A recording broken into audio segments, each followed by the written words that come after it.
नमस्कार दर्शकबिन, तपाईँहरूलाई स्वागत छ हाम्रो यस युट्युब च्यानलमा। यस नारी भागमा के भयो र आउने भागमा के हुनेछ भन्ने कुरा थाहा पाउनको लागि हाम्रो यस भिडियोलाई अन्तिमसम्म हेरेर साथ दिनुहोला। आकाशकी आमाले देवीले छोरी पाइसक्दा पनि देवी र आफ्नो छोरा अर्थात् आकाशलाई नराम्रो व्यवहार गर्न भने छोडेकी छैनन्।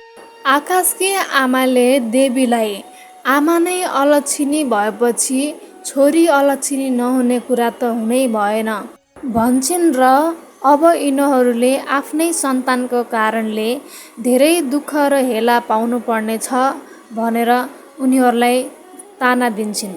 तर लक्ष्मीलाई भने यसले नै मेरो स्याहार सुसार गर्ने हो, मेरो ख्याल गर्ने हो भनेर सबै सम्पत्ति उसको नाममा राखेर उसलाई नै घरमा राखेकी हुन्छन्।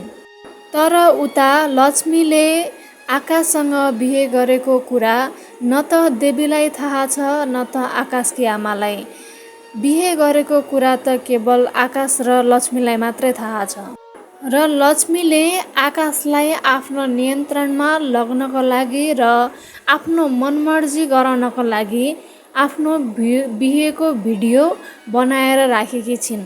उता देवीले भने आफ्नो बच्चा जन्मिएको दिनदेखि नै अब यो बच्चालाई राम्रोसँग स्याहार सुसार गर्छु, माया गर्छु भनेर आशा राखेकी हुन्छन्। तर के हुन्छ दर्शकबिन, न्वारानको दिनमा नै उनी आफ्नो बच्चाबाट टाढा रहनुपर्ने बाध्यता आउँछ।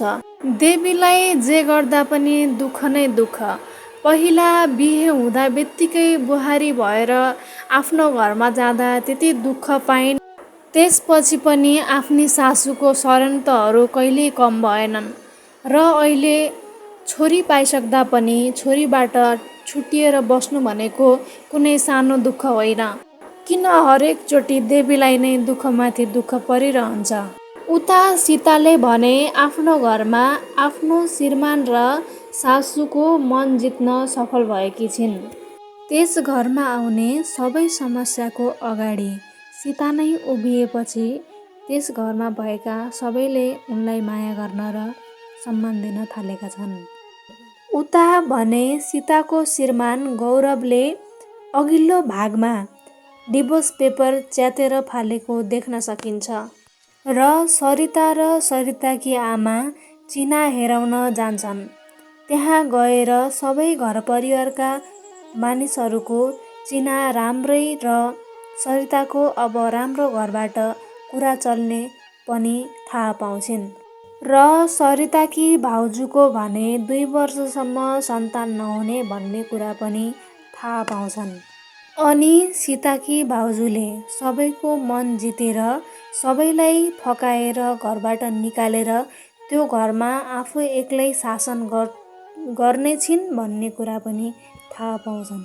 यी सबै कुराहरू सुनिसकेपछि सरिताकी आमा डराउँदै आफ्नी छोरीलाई लिएर घर फर्किन्छन्। उता भने गौरव र गौरवकी श्रीमतीलाई यी कुराहरू केही थाहा हुँदैनन्, त्यसैले उनीहरू ढुक्क भएर बसिरहेका हुन्छन्। र उता देवीलाई आफ्नी छोरीको स्याहार सुसार गर्ने कति इच्छा हुँदाहुँदै पनि उनले केही गर्न सकेकी हुँदिनन्। देवीकी आमाले नै आफ्नी नातिनीलाई स्याहार सुसार गरेर राखेकी हुन्छन्। त्यही पनि देवी मन भुलाउनको लागि भए पनि बेला बेलामा आफ्नी छोरीलाई हेर्न जान्छन्। तर आकाशकी आमा भने यिनीहरूलाई अब कसरी यो घरबाट निकाल्ने, यिनीहरूलाई कसरी छुट्याउने भनेर षड्यन्त्रहरू सोचिरहेकी हुन्छन्। उता लक्ष्मीको मनमा भने आकाशलाई साम दाम दण्ड भेद जसरी भए पनि आफ्नो नियन्त्रणमा लिनुपर्छ भन्ने कुराहरू खेलिरहेका हुन्छन्। म विदेशबाट आउनुको एउटै सपना थियो, त्यो हो आकाशलाई आफ्नो बनाउने। त्यो मैले जसरी पनि पुरा गर्नुपर्छ भन्दै सोचिरहेकी हुन्छन्।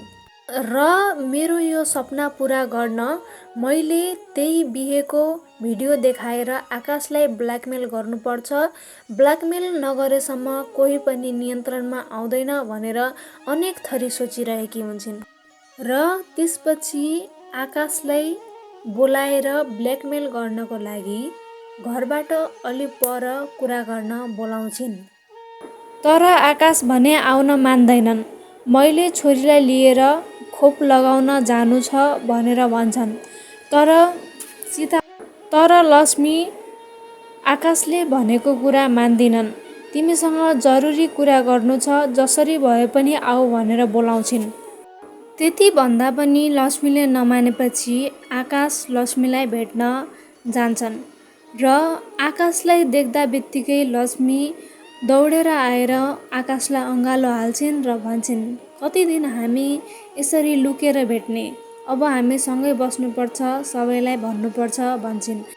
त्यति कुरा सुनिसकेपछि आकाश भन्छन्, तिमी मेरो श्रीमती कहिले भयौ भनेर, किन हामी सँगै बस्नु, कहिले भयो र हाम्रो बिहे भन्छन्।